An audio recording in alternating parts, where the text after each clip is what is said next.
자, 두 번째 주제로 가겠습니다. 대북 조공 원장 박지원 통째로 바치겠어요. 이제 나머지 정산해드리겠어요. 이게 아마 박지원을 뽑은 이유일 겁니다. 자, 오늘 이제 여러분께서 나온 이제 뉴스를 보면 아주 재밌는 뉴스가 많아요.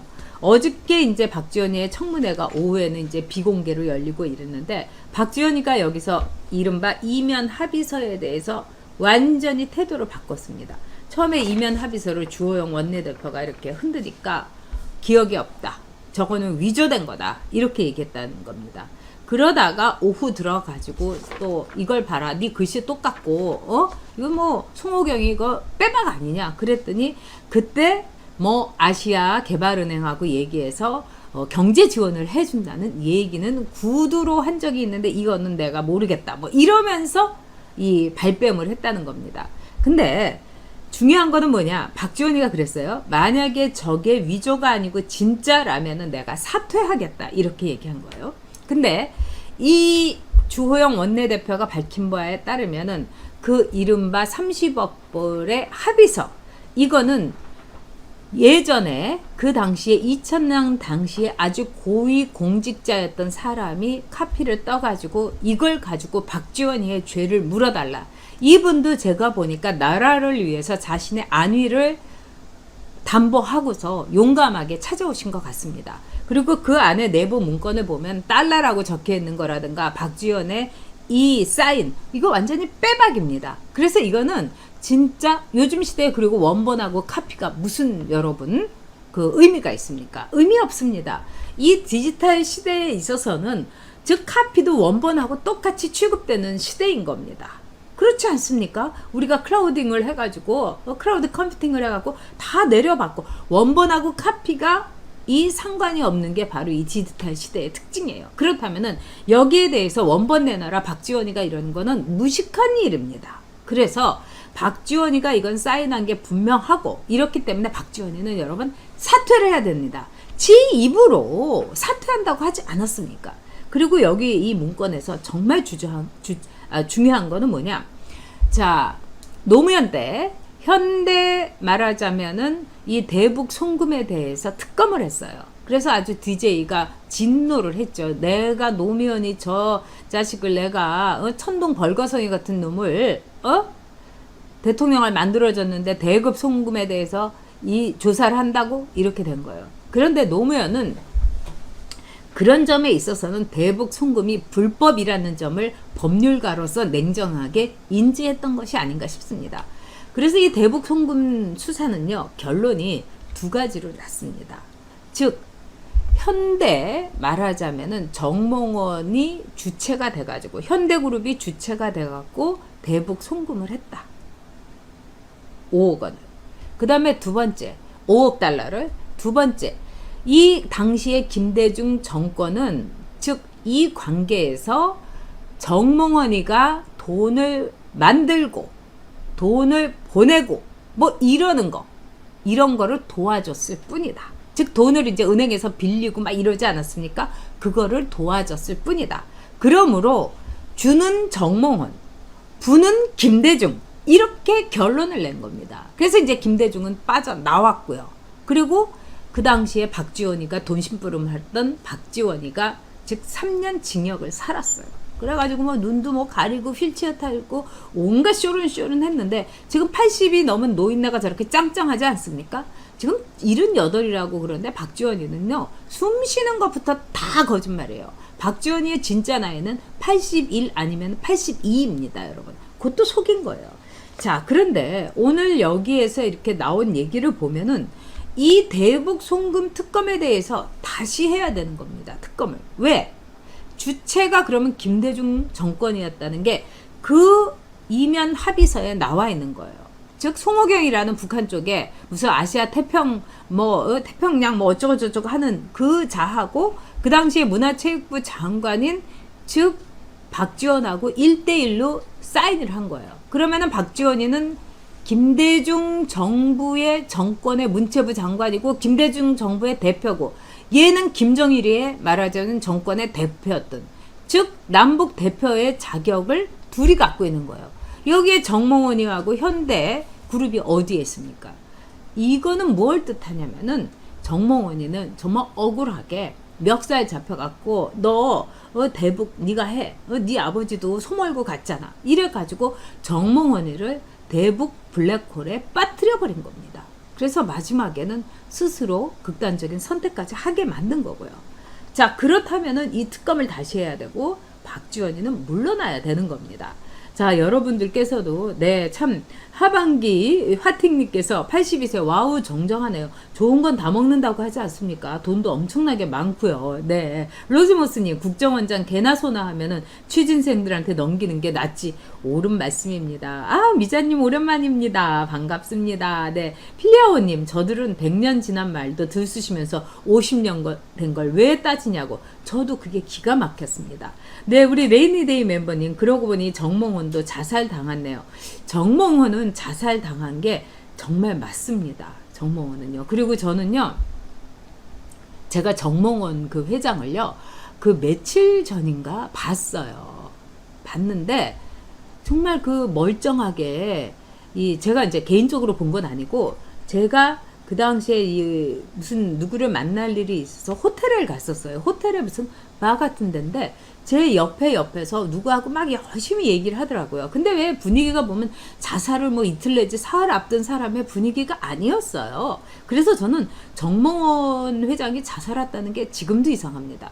그리고 이제 많은 보도에서도 나왔지만 정몽원 회장이 어떻게 자살했냐. 자살하는 사람들은 특징이 있대요. 안경을 벗는답니다. 왜냐하면 그게 굉장히 왜냐면 얼마나 겁나겠어요. 떨어져야 되는 거니까. 이거는 참 힘든 거죠. 근데 안경을 쓰고 있었고, 그 다음에 자살하는 사람들은 대부분 구두와 안경을 이렇게 벗어서 놓고 자살을 한다는 거예요. 근데 정몽원 회장은 그 당시에요, 안경을 쓰고 있었고 구두를 신은 채로 자살했어요. 그 다음에 현대 개동 사옥이라는 게 이 창문이 있는데 한 요 정도밖에 안 됩니다. 여러분 보이세요? 요 정도.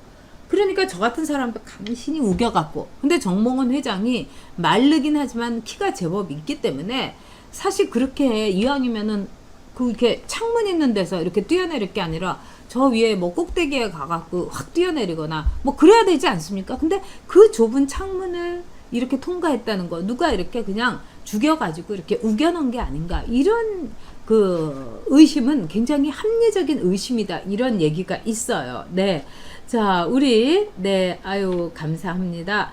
슈퍼챗으로 원JH님께서 슈퍼챗 해주셨습니다. 처음 슈퍼챗 해주셨는데 너무 감사합니다. 박지원 국정원장, 이인영 통일부 장관, 추미애 법무부 장관, 림종석 안보특보, 이게 나라입니까? 맞습니다. 나라가 네 거냐 하고 정말 묻고 싶습니다. 자, 그런데 여기에서 우리가 이 상황에서 이렇게 볼 때는 정몽원은요 정말 억울하게 죽은 거죠. 그리고 말하자면 정몽원이 개인적으로 이런 말을 했답니다. 북한이라는 블랙홀에 내가 빠졌다. 참 가슴 아픈 말인 거죠. 자, 비비안 리님께서 이 정권은 왜 이리 자살을 유도하는지, 너무나 많은 사람들이 죽는 거죠. 정석진 멤버님, 정몽원 정말 점잖다고 하더군요. 네, 정말 저도 일본에 있을 때 제가 정몽원 회장을 몇 번 만났는데 굉장히 점잖고요. 그 다음에 제가 뭐 정치하지 않을 때 봤습니다. 점잖고, 그리고 굉장한 미식가였어요. 그리고 아주 소탈하고 아는 것도 많고, 그런 점에서 너무 안타깝습니다. 자, 그런데요, 오늘 재밌는 이제 뉴스가 나왔어요. 이 김병기라고 국정원 출신의 더불어 추행당의 의원입니다. 근데 김병기가 오늘 김종배 MBC 시간에 나와서 이런 얘기를 했어요.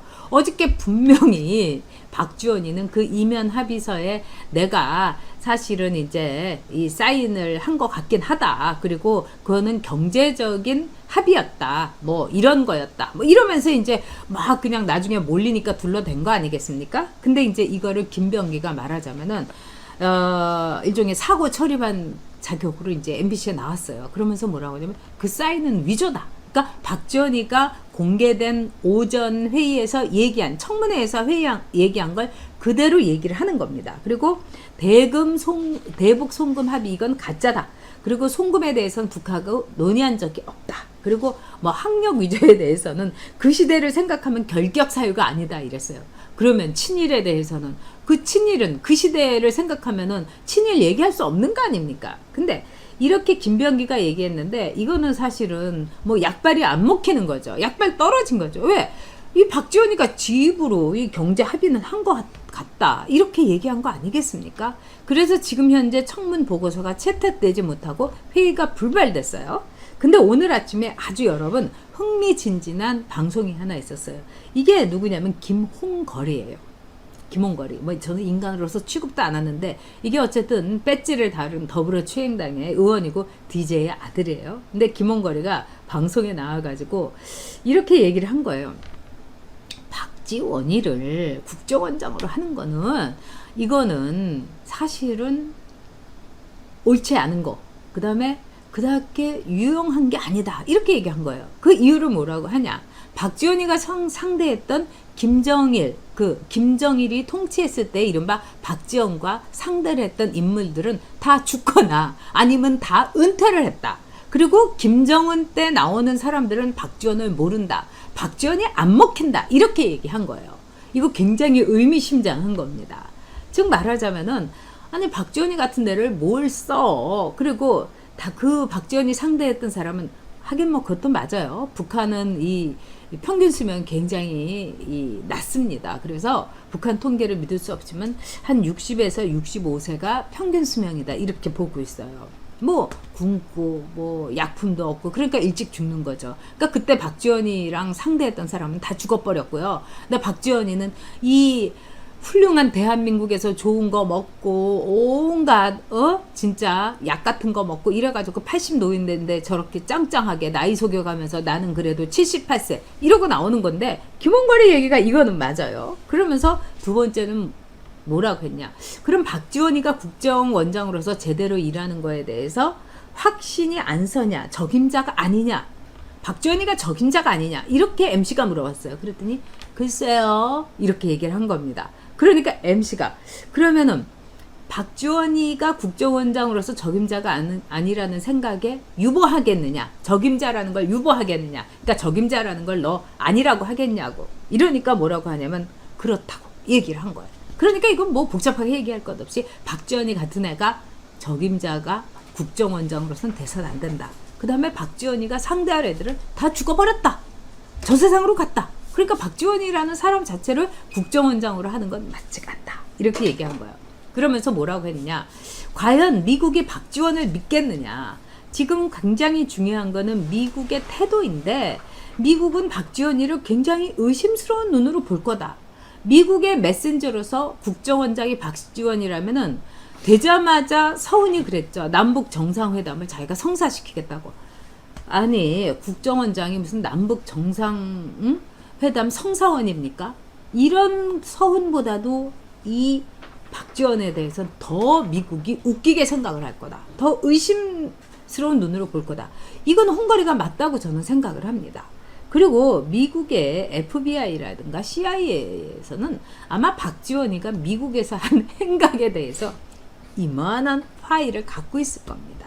그 파일에 보면은 진짜 인간 말종의 흑역사가 다 써 있을 겁니다. 교포들 등친 얘기, 사기친 얘기, 뭐 룸살롱에서 꼬장 부린 얘기, 술집 돈 안 갚은 얘기, 뭐 가발 장사하면서 속여 먹은 얘기, 이루 말할 수가 없죠. 그러니까 아마 미국에서 그럴 거예요. 아무리 한국이 요즘 이상한 사람들이 많이 저 청와대고 뭐 행정부에도 있지만 이 박지원이 같은 양아치 이 사기꾼 장사꾼을 국정원장으로 그렇다면 미국은 국정원에 어떤 정보도 공유하지 않을 겁니다.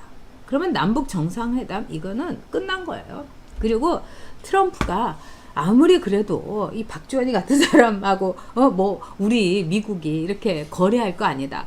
그리고 지금 트럼프는요, 이 대북 관계에 신경을 쓸 겨를이 없습니다. 지금 트럼프는요, 미국에 말하자면은 안보, 이거를 가지고 중국이라는 적을 만들어 가지고, 그리고 중국이 제가 볼 때는 그 휴스턴에서 아마도 이 우한 코로나에 대한 그 시약이라든가 이런 정보, 기술 정보를 빼낸 게 틀림이 없어요. 그러니까 미국이 하는 거 보십시오. 그 폼페오가 하는 거 보십시오. 이 시진핑에 대해서 국가 지도자로 칭하지 않고 공산당 석이라고 하고, 그 다음에 이거는 너희들은 자랑무도한 이 지구상에서 정말 용인할 수 없는 그런 집단이다. 무시무시한 거예요. 그러면 트럼프의 최고의 오른팔이 폼페이오인데 말도 한 거 아니겠습니까? 그리고 국무장관이라는 자리는 우리나라 국방 외교 이거 다 합친 막강한 자리인 거죠. 그런 점에서 트럼프는 지금요, 로켓맨 정은이를 이렇게 눈길을 줄 말하자면은 여유가 없어요. 자, 그렇다면은 지금 박지원을 그럼에도 불구하고 문재인이가 why 국정원장으로 이 80노인네를 몰았을까? 아마 임종석 동지를 내보내고 싶었겠죠. 근데 임종석이가 비트코인에다가 여자 문제에다가 뭐 임종석이도 뭐 간단치가 않습니다. 그리고 마누라하고 딸의 그 초호화 생활에다가 그러니까 임종석이를 보낼 수가 없는 거죠. 근데 국정원장으로 이 할배, 박지원 할배는 앉혀놓고 그 다음에 김정은 이 팀하고 통화할 수 있는 임종석이를 행동대로 보낸다는 거 아닙니까? 그리고 박지원이는 그동안에 30억 원 내가 30억 달러 주겠다고 했는데 못 준 거 있으니까 내가 어떻게든지 챙겨갖고 종석이 편에 보내줄게. 뭐 이렇게 북한하고 얘기가 된 거 아니겠습니까? 그런 점에서 이번에 미통당이 박지원 청문회에서는 저는 최선을 다했다. 저는 미통당을 칭찬해주고 싶습니다. 근데 뭐 미통당보다도 가장 중요한 거는 그 이면 문서를 가지고 왔던 그 고위급 인사입니다. 자, 2000년이라면은 김대중 정부에서 고위급 인사를 했다는 얘기가 됩니다. 이분이 애국심을 갖고 온 거죠. 그리고 이 문제는 다로 달라.